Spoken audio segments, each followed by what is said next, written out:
Big TV భక్తి సమాచారం WhatsApp ఛానల్లో జాయిన్ అవ్వండి. అన్ని విశేషాలు ఎప్పటికప్పుడు తెలుసుకోండి.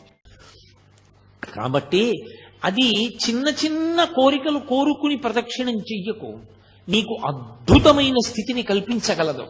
అందుకని నిష్కామముగా ఏ కోరిక లేకుండా ఆ క్షేత్రంలో స్థూల శివుని యొక్క రూపంలో ఉన్నటువంటి కొండకి గిరి ప్రదక్షిణం చెయ్యి అని. కాబట్టి ఆ ప్రదక్షిణ తత్వము అంత గొప్పదై కూర్చుంది. ఈ ప్రదక్షిణం చేయడంలో ఏ కారణానికి చేయనివ్వండి, బుద్ధి ఉందనుకోండి ప్రదక్షిణ తత్వం అర్థమవుతుంది. ఒక్కొక్కసారి బుద్ధి ఉండదు. ఆ ప్రాణికి తనంత తానుగా బుద్ధి ఉన్న ప్రాణి కాదు, కానీ అది ఎందుకో పరిగెత్తింది కొండ చుట్టూ. బుద్ధి లేని ప్రాణైనా దానికి ప్రదక్షిణం యొక్క విలువ తెలుసుకునే అవకాశం దాని ఉపాధికి లేకపోయినా అది పరిగెత్తింది కాబట్టి పరమేశ్వరుడు ఫలితం ఇస్తాడు. అది స్థూల శివుడుగా ఆయన రావడం వల్ల లోకానికి కలిగినటువంటి మహోపకారం. అలా ఆర్తి కలిగిన వాళ్ళకి చిన్న చిన్న విషయాల దగ్గర నుంచి పెద్ద పెద్ద విషయాల వరకు ఆయన అనుగ్రహించాడు ఆ ప్రదక్షిణ తత్వంలో. అందుకే కామ్యమునందు కూడా మీకు ప్రత్యేకంగా కోరి ప్రదక్షిణం చెయ్యక్కర్లేదు. ఆదివారం నాడు ప్రదక్షిణం చేశాడనుకోండి, ఆదివారం నాడు ప్రదక్షిణం చేసి వచ్చేస్తే సూర్యమండలాన్ని భేదిస్తాడు జీవుడు. శరీరం పడిపోయిన తర్వాత శరీర పతనానంతరము సూర్యమండలాన్ని ఛేదించి కైలాసంలో శివలోకానికి వెళ్ళి శివ సాన్నిధ్యమును పొందుతాడు. ఒక సోమవారం నాడు ప్రదక్షిణం చేశాడనుకోండి, జరామృత్యువులను దాటతాడు. జరామృత్యువు అంటే వృద్ధాప్యము, మృత్యువు.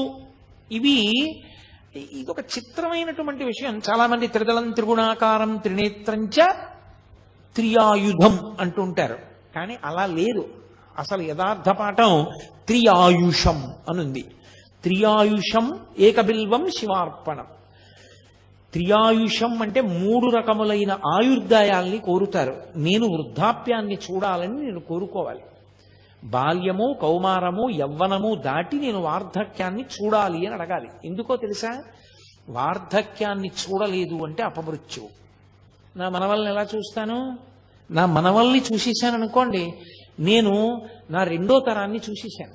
2 తరాలు చూసేశాను అంటే లౌకికంగా నేను నా ఆయుర్దాయం చేత పరిపూర్ణంగా వంశంలో ప్రధానమైన మలుపులు చూసేశాను. ఇప్పుడు నేను వానప్రస్థానికి, ఈశ్వరుణ్ణి చేరుకోవడానికి, తపస్సు చేసుకోవడానికి వెళ్ళవచ్చు, అర్హత పొందుతాను.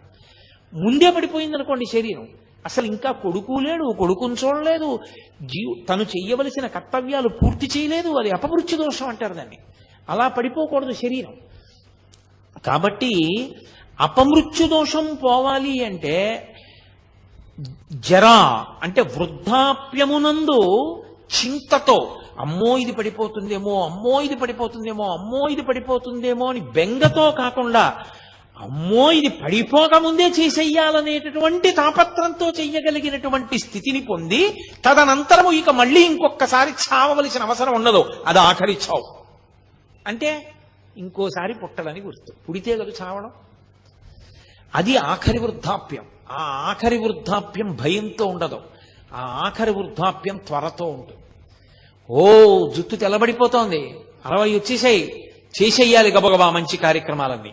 ఈ పాటి ఓపిక ఉండగా సంధిబంధములు సడలిపోకముందే ఈశ్వరారాధన చేసేయాలి, ఈశ్వరుడిచ్చిన సమయాన్ని సాధ్యమైనంత వెచ్చించేయాలి అని త్వర కలిగి భగవదారాధన యందు మగ్నుడవుతాడు. మగ్నుడై ఆ భావనతో భావనతో భావనతో భావనతో ఉన్న కారణం చేత శరీరం పడిపోతున్నప్పుడు కూడా పటికి బెల్లం తిన్న నోరులా ఆ పారవస్యంతో పడిపోతాడు. పడిపోయిన కారణం చేత భగవంతుని యొక్క స్మరణలతోనే వెళ్ళిపోయాడు కాబట్టి ఇక మళ్ళీ రాడు కాబట్టి ఇక ఇంకొకసారి చావడు, ఇంకొకసారి పుట్టుక లేదు, ఇంకొకసారి మరణము లేదు. అందుకని జరామరణములను దాటాలి అంటే సోమవారం నాడు ప్రదక్షిణం చేయాలి. నువ్వు వేరే ఏమీ అడగక్కర్లేదు. ఏ రోజు ప్రదక్షిణం చేసినా ఫలితమే. ఈ కాలమా ఆ కాలమా అలా ఏం లేదు. మంగళవారం నాడు ప్రదక్షిణం చేస్తే సార్వభౌమత్వము. అయితే నేను ఇక్కడ మీకు ఒక మాట చెప్పవలసి ఉంటుంది. స్వయంగా భగవాన్ రమణులే చెప్పిన మాట. అరుణాచలంలో అరుణగిరికి ప్రదక్షిణానికి మంగళవారము శ్రేష్టము, చాలా మంచిది. మంగళవారం నాడు గిరి ప్రదక్షిణం చేస్తే ఎందుకో తెలుసా? అది అగ్ని కొండ, పావకి సుబ్రహ్మణ్య తత్వం, అది సుబ్రహ్మణ్య క్షేత్రం, శివానుగ్రహం. అక్కడ మంగళవారం నాడు ఉదయం కుజహోర ఉంటుంది. కుజుని యొక్క శక్తిని తగ్గించగలిగిన వాడు సుబ్రహ్మణ్యుడు. మంగళవారం సుబ్రహ్మణ్యానుగ్రహాన్ని ప్రోధి చేస్తుంది. అందుకే మంగళవారం నాడు ప్రదక్షిణం చాలా గొప్పది. సూరి నాగమ్మ గారు ప్రతి మంగళవారం గిరి ప్రదక్షిణానికి వెళ్ళేవారు. అప్పుడు మంగళవారం నాడు ప్రదక్షిణం చేసిన వాడు సార్వభౌముడవుతాడు. సార్వభౌముడవుతాడు అన్న మాటకు అర్థం చక్రవర్తి అంటే రాజ్య పరిపాలనే అనుకోక్కర్లేదు. భక్తి సార్వభౌముడు కావచ్చు, వైరాగ్య సార్వభౌముడు కావచ్చు, జ్ఞాన సార్వభౌముడు కావచ్చు. కాబట్టి మంగళవారం నాటి ప్రదక్షిణం సార్వభౌమత్వాన్ని ఇస్తుంది. బుధవారం నాడు గిరి ప్రదక్షిణం చేసినటువంటి వాడికి అపారమైనటువంటి పాండిత్యం అబ్బుతుంది. పాండిత్యం అంటే ఏవో కొన్ని పద్యాలు కొన్ని శ్లోకాలు చెప్పడం అనుకుంటున్నారేమో, కాదు. పండాహ అంటే భగవంతుని యొక్క జ్ఞానము కలుగుట. భగవద్జ్ఞానము కలగాలి అంటే తనంత తానుగా లోపల పొటమరించాలి అంటే బుధవారం నాడు ప్రదక్షిణం చెయ్యాలి. గురువారం నాడు నియమంగా అరుణాచలానికి ప్రదక్షిణం చేసిన వాడు లోక గురువు అవుతాడు. అంటే జగద్గురు స్థానాన్ని పొందుతాడు. అంతటి మహానుభావుడు అవుతాడు. అంటే బహుశః లోకం కోసం పుట్టిన కారణజన్ముడే తప్ప కర్మ అనుభవించడానికి పుట్టిన జన్మ కాదది. అటువంటి స్థితిని పొందుతాడు. శంకర భగవత్పాదులు, ఒక చంద్రశేఖరేంద్ర సరస్వతి మహాస్వామి వారు, ఒక చంద్రశేఖర భారతీ మహాస్వామి వారు, నృసింహ భారతీ మహాస్వామి వారు, వీళ్ళందరినీ జగద్గురువులు అంటారు. ఆ జగద్గురు స్థానాన్ని అలంకరిస్తాడు. అది గురువారం నాడు జరిగేటటువంటి.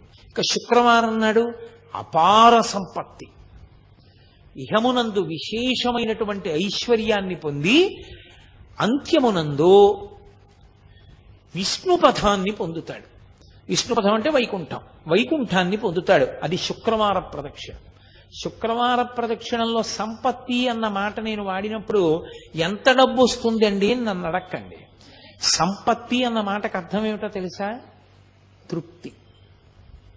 నాకున్న దాంతో నేను తృప్తిగా ఉండడమే ఐశ్వర్యం. ఐశ్వర్యము అన్న మాటకు అర్థం ఏవో ఉంటే సంతోషం అయితే నీ జన్మలో సంతోషం అన్న మాటకు అర్థమే ఉండదు. ఎన్ని తెచ్చి నీ దగ్గర పెట్టినా నీకు ఇంకా లేనిదోటి ఉంది. నీకు ఏది ఉందో దాన్ని చూసుకుని మురిసిపోవడం నీకు అలవాటైతే నిన్ను మించిన ఐశ్వర్యవంతుడు ప్రపంచంలో లేడు. కౌపీనవంత కలు భాగ్యవంత అంటారు శంకరాచార్యుల వారు. గోచీ పెట్టుకున్న వాడంత ఐశ్వర్యవంతుడు ఎక్కడున్నాడన్నారు. అన్నీ వదిలి విచాలని వాడు సంతోషంగా గోచీ పెట్టుకు తిరుగుతున్నాడు. ఇన్ని పట్టు పీతాంబరాలు కట్టుకున్నా ఏదో లేదని వీడు ఏడుస్తూనే ఉన్నాడు. అందుకే చక్రవర్తులు కూడా అన్నీ విడిచిపెట్టిన ఋషుల ఆశ్రమానికి వెళ్ళి కూర్చుని శాంతి పొందేవారు. వాళ్ళు అన్ని విడిచిపెట్టి శాంతి పొందారు. అన్ని ఉండి అశాంతిలో వీడుంటాడు.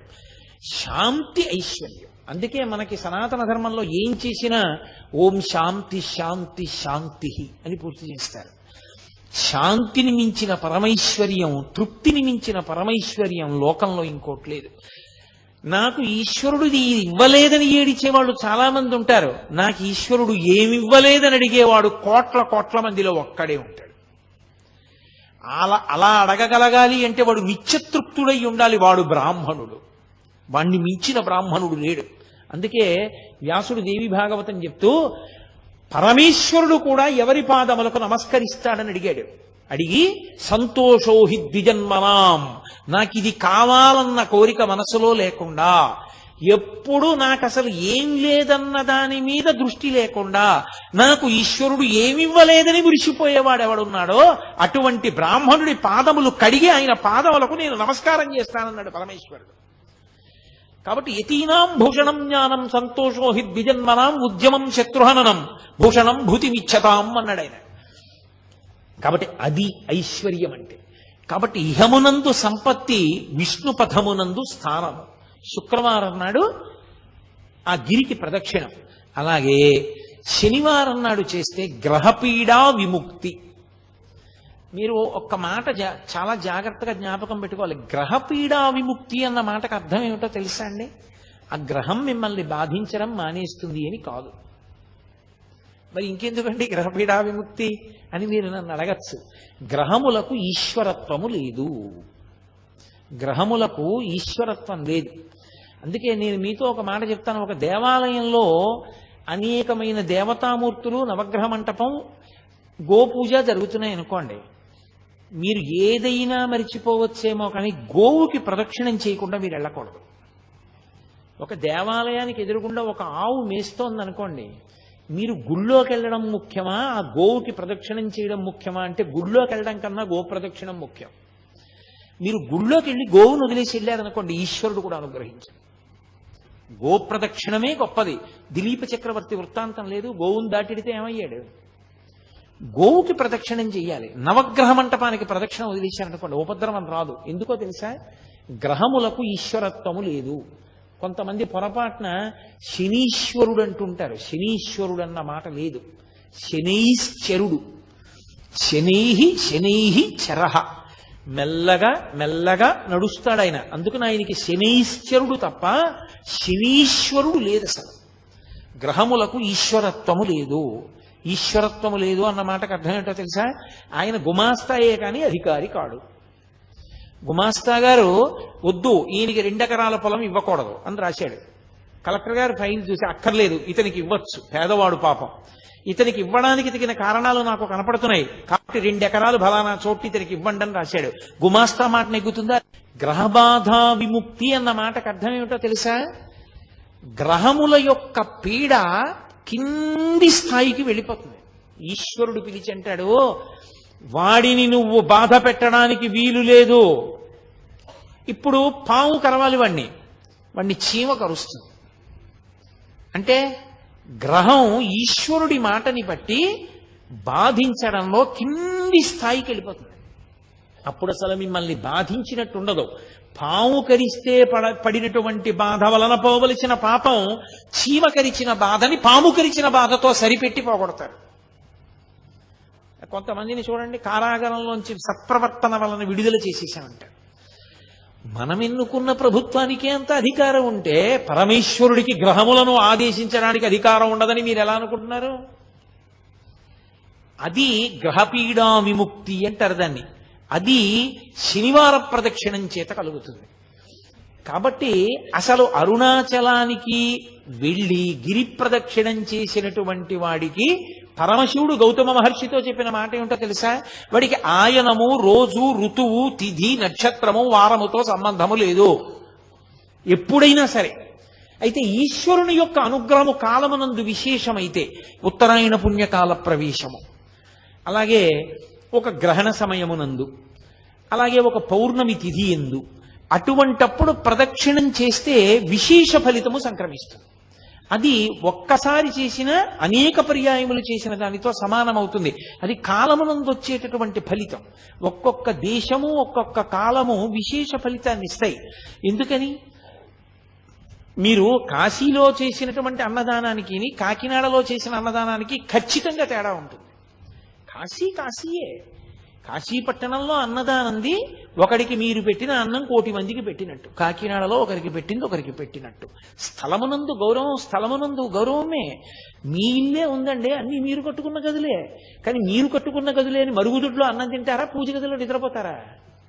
పడుకునే గదిలో పడుకుంటారు, పూజ గదిలో పూజ చేస్తారు, మరుగుదొడ్లో కాలకృత్యాలు తీర్చుకుంటారు. మీరు కట్టుకున్న ఇంట్లోనే మీరన్ని పనులు చేయకుండా ఒక పని ఒక చోటే చేస్తున్నప్పుడు పరమేశ్వరుడి చేత నిర్మింపబడిన భూమి యందు ఒక చోట ప్రత్యేకత ఉంటుందంటే ఆశ్చర్యం ఎందుకు? దాని తేజస్సు దాంది. అందుకే దేశము, కాలము. కాబట్టి ఆయా కాలముల యందు గిరి ప్రదక్షిణం విశేష ఫలితాన్ని ఇస్తుంది. నేను మీతో ఒక మాట మనవి చేస్తాను నా వ్యక్తిగత అనుభవంతో. ఉత్తరాయణ పుణ్యకాల ప్రవేశం చేసినప్పుడు కనుమ పండుగ నాడు మీరు గిరి ప్రదక్షిణం చేస్తే మీరు ఎంత ఆనందాన్ని అనుభవిస్తారు. ఎందుకో తెలుసా? కనుమ పశు పండుగ.